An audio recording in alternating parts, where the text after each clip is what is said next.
Constelação familiar, Bruno. O que é isso?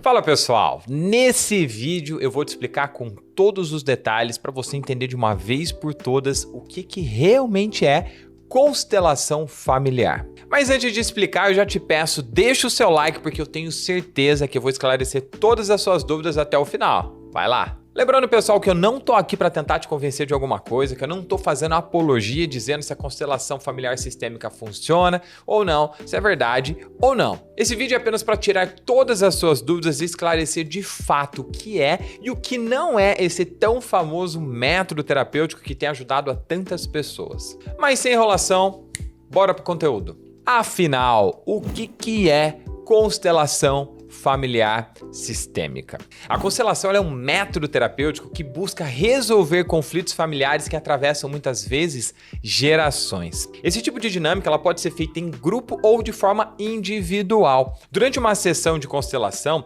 são recriadas cenas que envolvem sentimentos, sensações que aquela pessoa que está sendo constelado sente sobre a sua família. Nas sessões em grupo, outras pessoas participam como voluntárias e vivem essas cenas. Já nas sessões individuais podem ser utilizados bonequinhos ou qualquer outro tipo de recurso que auxilie no processo. É como se a gente fizesse um raio-x da nossa vida e chegasse até os nossos antepassados. A partir desse momento a gente consegue montar um planejamento e resolver os nossos problemas vivenciados hoje. Isso acontece quando a resposta dos nossos problemas está na construção da nossa árvore genealógica. Segundo a constelação familiar, cada ato vivenciado por nós fica impresso em um campo invisível conhecido como campo familiar. E graças a esse campo, essas ações passam de geração em geração, impactando pessoas que ainda estão por nascer. Bruno, eu não entendi nada que você está falando. Calma que vai fazer sentido.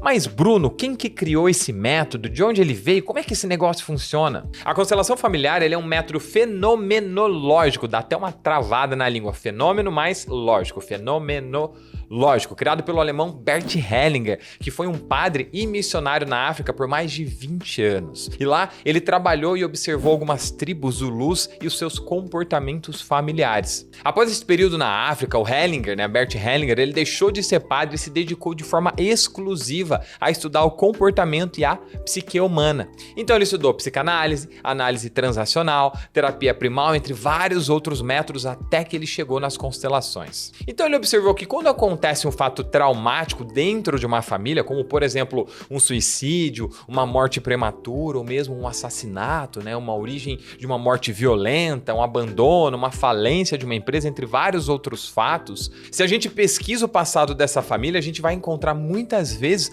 o mesmo fato traumático se repetindo no passado. Já ouviu aquela famosa frase maldição de família? Pois é, tem a ver com isso. E o mais interessante é que isso é muito, muito forte. E por mais que você não tenha conhecimento sobre algo que aconteceu, ou ainda que você ignore aquela situação que aconteceu lá atrás, fazendo de conta que ela não aconteceu, tentando fugir desse fato, é como se fosse um ciclo e ele se repete através de um emaranhamento energético. E é exatamente esse tipo de situação que é trabalhado na constelação, porque tem a finalidade de resolver esses emaranhados e devolver ao passado aquilo que é do passado, de honrar os nossos antepassados e ainda proteger as pessoas que vão vir depois de nós, ou seja, os nossos descendentes. A constelação familiar ela não considera a pessoa como um indivíduo único, solto de forma aleatória no mundo. Ela diz que o indivíduo ele pertence a um sistema familiar que ele veio. Ainda que essa pessoa não conheça a sua família de origem, ela carrega consigo não só os traços físicos, mas também traços de temperamento, dons, como também a bagagem energética pertencente a essa família de origem. Ou seja, não adianta fugir ou negar o seu sistema familiar, porque ele tá na gente, ele tá em você, ele faz parte de quem nós somos hoje. Apesar de ter falecido em 2019, além da constelação familiar, Bert Hellinger deixou uma outra herança muito valiosa pra gente. Uma herança para nos ajudar a ter uma vida muito mais equilibrada, evitando assim que a gente crie novos emaranhamentos daqui pra frente, atrapalhando as pessoas que virão depois de nós. Ele descobriu as leis sistêmicas que carinhosamente chamou de ordens do amor. Pessoal, sério, presta atenção, fica focado aqui comigo nessa parte, fica presente, porque pode ser que exista algum desequilíbrio de alguma dessas leis e por isso alguma área da sua vida não esteja fluindo da forma como você gostaria. Combinado? Tamo junto? Então vamos lá. Essas ordens são compostas por 3 leis: a lei da ordem ou hierarquia, equilíbrio e pertencimento. Vamos começar falando então da lei da hierarquia. O mais velho precede o mais novo. De acordo com a lei da hierarquia, as relações familiares precisam seguir uma certa ordem. Ou seja, os mais antigos vêm primeiro, por isso eles precisam ter prioridade sobre as pessoas que vêm depois, sobre os mais novos. Dentro desse contexto de hierarquia, os pais vêm primeiro, então eles são maiores que os filhos. Então, por isso, se os filhos se sentam ou se posicionam como maiores que os pais, exercendo algum tipo de autoridade sobre eles, nesse caso, existe uma quebra desse primeiro princípio, gerando um desequilíbrio no sistema familiar. Só que, pessoal, é o seguinte, é importante entender que a maioria desses desequilíbrios acontece de forma inconsciente, ou seja, não aconteceram de propósito. Bruno do céu, eu buguei aqui, não tô entendendo nada. Para ficar mais fácil entender, eu vou te dar um exemplo, vamos lá. Imagina um menino, por exemplo, uma criança que veio de uma família muito humilde, uma família muito pobre, só que ele conseguiu vencer na vida, ele deu a volta por cima e prosperou financeiramente. Um dia ele resolve ajudar os pais dizendo que mensalmente ele vai mandar um dinheiro para que eles possam ter uma qualidade de vida melhor. Até aí, tudo bem. O problema é quando esse filho, um dia sem mais nem menos, se desentende com o pai e humilha ele, jogando na cara o dinheiro que ele dá todo mês. E que se não fosse pelo dinheiro dele, eles voltariam a passar dificuldade, voltariam a viver na pobreza. Quando o filho se coloca nessa posição de superior, de maior, através dessa arrogância, dessa prepotência, ele está gerando um desequilíbrio e, por consequência, uma quebra da hierarquia familiar. Só que é o seguinte, é importante entender que não tem problema nenhum um filho ajudar os pais. O que não pode acontecer é uma percepção de superioridade por parte dos filhos e muito menos uma atitude de exigência dos pais em relação aos filhos. O que eu quero dizer com isso? Que os filhos podem sim ajudar os pais, desde que eles tenham consciência e respeito em relação à hierarquia dos seus pais. E os pais também podem receber a ajuda dos filhos, desde que eles estejam conscientes de que eles não devem cobrar ou exigir nada, porque os pais são os doadores por obrigação. E a segunda lei é a lei do equilíbrio, ou a famosa lei do dar e receber. Existe uma ordem natural em relação a esse processo de dar e receber. Você já viu algum relacionamento em que uma só pessoa fica dando o tempo inteiro, fazendo muito pela outra, e a outra pessoa só recebe e não faz nada? Esse é o típico de exemplo de comportamento que gera, mais uma vez, um desequilíbrio dentro da relação. Na relação entre pai e filho, é natural os pais doarem para os filhos, doarem amor, educação, orientação, sustento, entre várias outras coisas. E os filhos recebem sem obrigação de retribuição. Essa lei ela é um complemento da lei da hierarquia, porque os pais, que são os mais antigos e são maiores que seus filhos, doam, e os filhos, que são menores, por consequência, se abrem para receber. Em uma relação de casal, por exemplo, não há essa questão de hierarquia, os dois estão no mesmo nível, os dois são iguais. E por isso deve ocorrer uma relação equilibrada, baseada em reciprocidade. Em resumo, quando em um relacionamento de casal uma parte só dá e a outra só recebe, mais uma vez acontece um desequilíbrio. E a pessoa que recebeu muito pode ter 3 tipos de comportamento. Primeiro, ela pode ser muito grata por tudo aquilo que ela recebeu.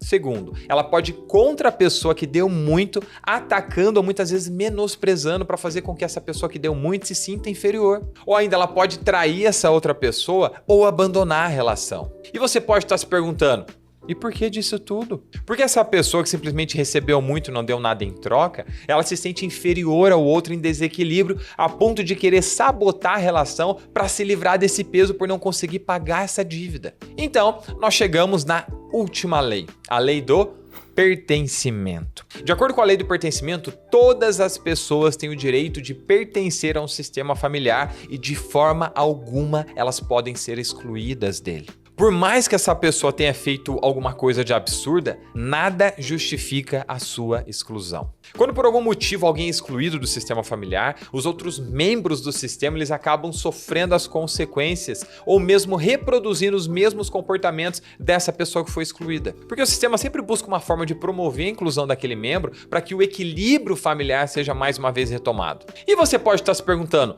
mas Bruno, como que acontece uma exclusão familiar? Vamos lá, imagina que eu tenho um irmão que por situações da vida se envolveu com drogas e acabou sendo preso. Quando eu descobri aquilo que aconteceu, a primeira coisa que saiu da minha boca foi: O quê? Meu irmão? Drogado? Traficante? A partir de agora eu não tenho mais irmão. A partir de agora eu sou filho único. Eu não quero nunca mais ver e nem ouvir falar dessa pessoa.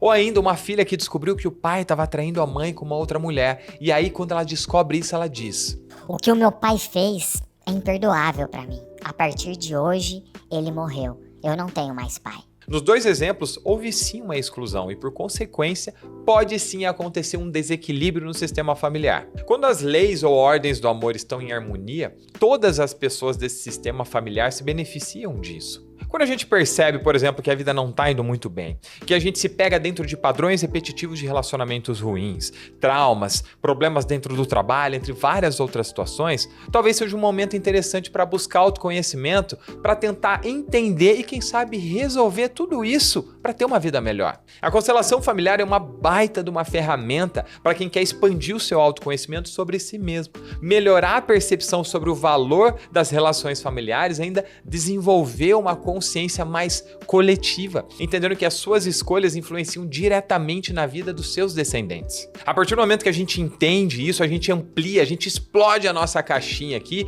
e aumenta a nossa percepção para que a gente possa descobrir novas formas de lidar com os desafios que a gente vai ter na vida. Com isso, a gente melhora o nosso desempenho em todas as áreas. Mas e aí, me diz, você se identificou com alguma dessas leis? Será que existe algum tipo de desequilíbrio desses na sua vida? Escreve aqui abaixo nos comentários se fez sentido para você e o que fez você se identificar. Agora que você já sabe o que é constelação familiar sistêmica, eu quero te convidar a fazer parte desse canal, clicando agora no botão para se inscrever para não perder nenhum vídeo, porque toda semana eu trago um conteúdo de altíssimo nível para te ajudar a ter uma vida muito melhor, uma vida muito mais leve, cheia de autoconhecimento. Muito obrigado e a gente se vê no próximo vídeo.